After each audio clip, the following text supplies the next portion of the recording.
धरा पर शख्स वो ही तो विवेकानंद होते वीडियो बना हैं। लेना।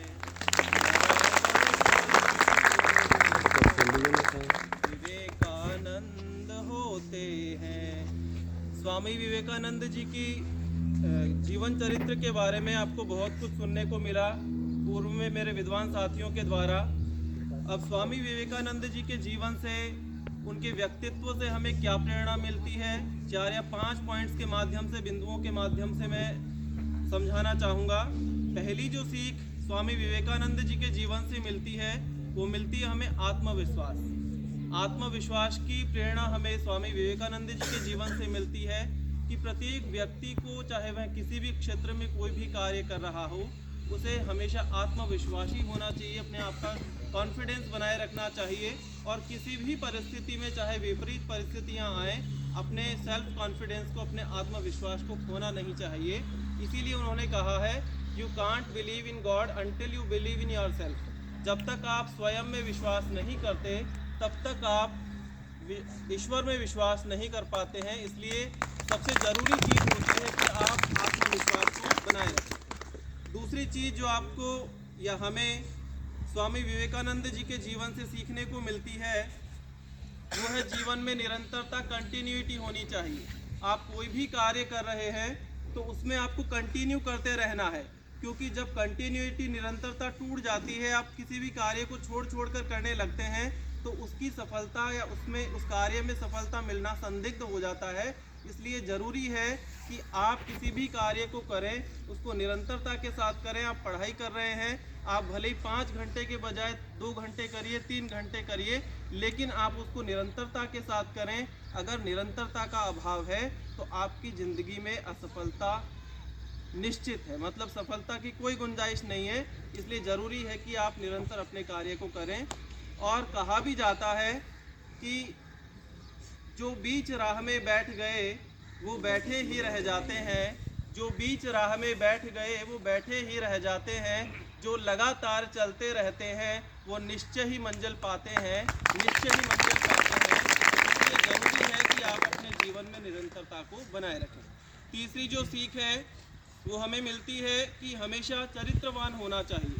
स्वामी विवेकानंद जी के जीवन में एक ऐसी घटना हुई कि उन्हें 1893 में, 1893 ईस्वी में सर्वधर्म सम्मेलन के लिए शिकागो में जाना पड़ा और वहाँ पे उनके चरित्र की जांच के लिए वहाँ के निवासियों ने, वहाँ के ऑर्गेनाइजर्स ने उन्हें ऐसा रूम अलॉट किया जहाँ पर कि कुछ लेडीज़ को भी छोड़ दिया गया, स्त्रियों को भी छोड़ दिया गया और उनके चरित्र की जांच की गई।